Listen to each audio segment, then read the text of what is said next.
ជួបភ្នំបងរែកដែនឋានបវរអើយនេះទឹង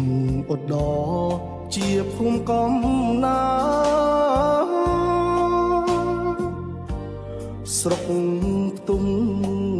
សង្គ្រាមចោលសៀមបងកើតប៉ុនប៉ងបំបត្តិលៀងលេបដែនដី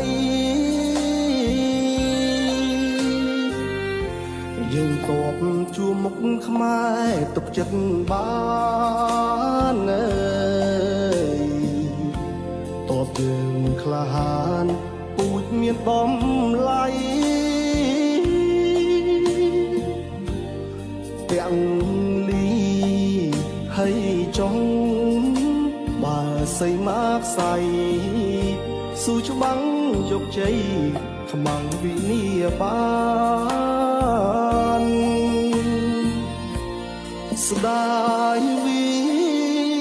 រជនដែលបានពាក់នេះស្ដាយភូមិស្ដាយទី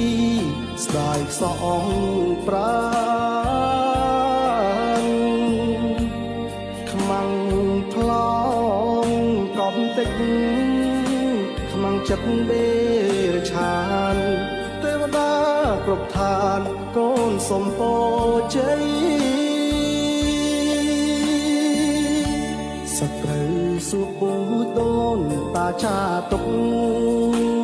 អើយគ្រាលិញទៅមុខកូនខ្មែរប្រុងស្រីចងចាំកុំភ្លេចពូជប្លន់ទឹកដីពូជចោចរៃរស់លីសូនទៅ